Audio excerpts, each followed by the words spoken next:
Bem-vindos ao podcast desta noite. Existem 3 esferas que se destacam na árvore da vida. São elas Keter, Tiferet e Yesod. As 3, com Malkut, formam a linha central da árvore. No corpo humano correspondem à cabeça, ao coração e ao sexo. Mestre Samael ensina a correlacionar essas 3 esferas a 3 classes de religiões, a saber, o budismo, o cristianismo e as religiões de culto ao fogo. O budismo tem características abstratas, de profundidade e de alta transcendência. Obviamente estamos falando do budismo esotérico. Por isso, relaciona-se a Keter, o ancião dos dias, a verdade das verdades, a suprema misericórdia. Já o cristianismo se correlaciona com Hokmah, o Cristo, cujo centro gravitacional está no coração, em Tiferet. Por fim, as religiões, como a egípcia, a dos persas e do fogo sagrado, relaciona-se com Shiva, com o sexo, com o espírito divino, cuja esfera se situa em Yesod.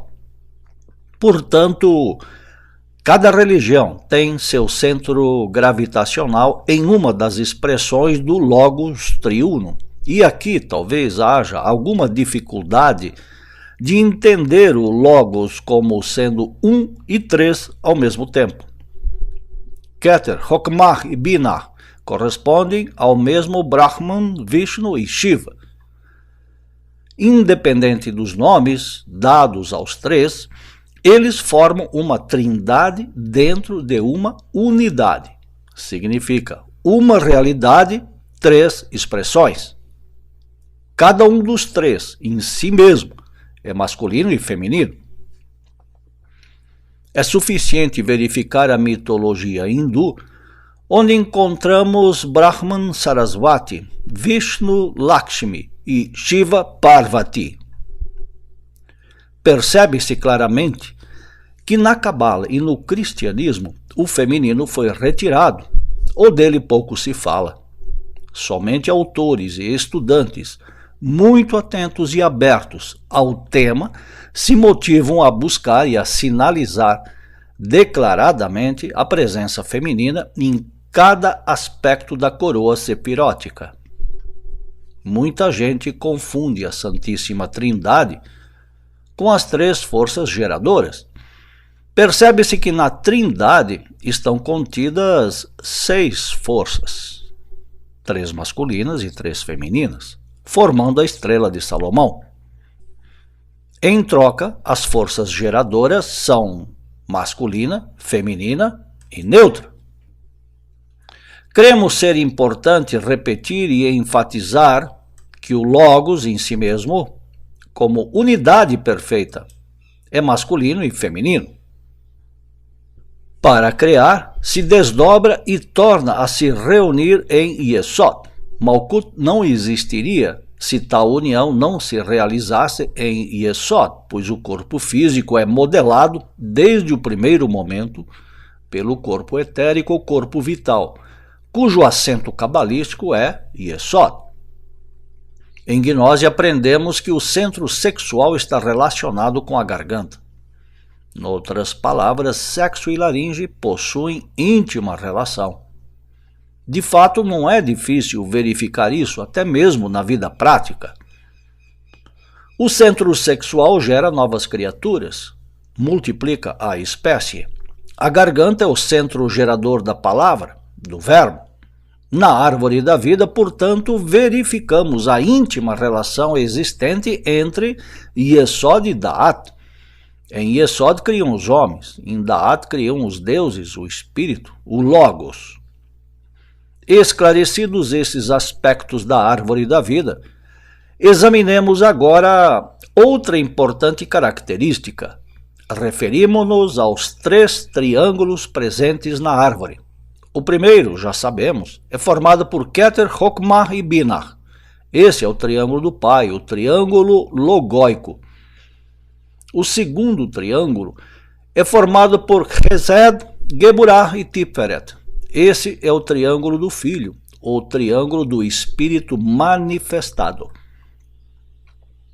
O terceiro triângulo é formado por Netzach, Hod e Yesod. Esse é o triângulo do Espírito Santo. Cada triângulo tem seu próprio centro gravitacional. No corpo físico, esses centros se localizam na cabeça, no coração e no sexo. Chesed é o nosso íntimo, Atman, o espírito. Geburah é Bud, a consciência, a alma espiritual. Tiferet é a alma humana, o corpo causal, o corpo da vontade. Netzach é a mente, a esfera mental, o centro intelectual. Hod é o corpo astral, a esfera astral, o mundo astral, o centro emocional. Yesod é o corpo etérico, o corpo vital, o centro sexual. Malkut é o corpo físico, o reino, a sefira caída e despreendida. Cabe-nos ainda esclarecer um importante aspecto relacionado a Tiferet. Em termos gerais, dizemos que esta esfera equivale à alma humana, ou o corpo causal. Porém, Tiferet em si mesmo é o Cristo íntimo, e não a alma humana. Ou seja, Tiferet é a realidade que está além do corpo causal ou da alma humana. Nas atuais condições, o ser humano tem alma, mas ainda não a possui. Portanto, ele precisa realizar dentro de si essa esfera. O que temos hoje, vivendo dentro de nós, é a chispa, a essência, um fragmento de alma. Mediante pacientes e persistentes trabalhos sobre nós mesmos, a partir da essência conseguimos formar o embrião áureo. Mas, entenda-se bem, o embrião áureo não é Tiferet. É tão só a base essencial na qual se fundamenta nossa alma humana. Quanto a Tiferet, em outras palavras, é o homem celeste, o Filho, o Cristo íntimo. Mas é preciso saber que nem todos encarnam o Cristo íntimo. Para que o Cristo íntimo nasça, primeiro é necessário formar o homem terreno completo. Isso significa que é necessário realizar dentro de si um novo corpo planetário, um novo corpo etérico, um novo corpo astral, um novo corpo mental e o corpo da vontade consciente. Essa é a forma como edificamos o homem terreno completo. No entanto, as pessoas comuns e correntes que vivem em nosso mundo ainda não realizaram em si a verdadeira natureza humana, ou seja, o homem terreno. Em verdade, a humanidade inteira, em sua larga maioria, é formada de criaturas lunares, humanoides racionais, como dizem as reais escolas iniciáticas. Quando alguém se lança na via iniciática, pouco a pouco gera em si os corpos superiores do ser. Ao término da quinta iniciação maior, se assim o Pai Celeste quiser ou determinar, esse caminhante da Sagrada Senda poderá entrar ou realizar a iniciação de Tiferet. Mas, repetimos, isso é para bem poucos. Isso é para os bodhisattvas de compaixão. Isso é para os que elegem a via reta. O Filho do Homem, vale dizer, o Cristo íntimo, vem a este mundo apenas quando o Pai, o Logos, deseja realizar alguma grande missão.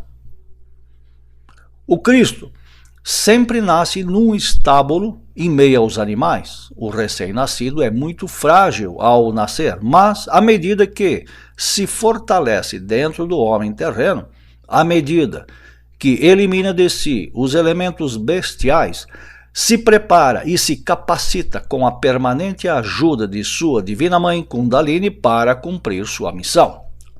Um dia qualquer na existência, o filho ressuscita no pai e o pai ressuscita no filho. Por quê? O filho é uno com o pai e o pai é uno com o filho. Quem viu o filho, viu o pai. Até aqui nossas palavras desta noite. Voltaremos em instantes para comentar as questões e responder às perguntas que nos forem apresentadas. Muito obrigado. Paz inverencial.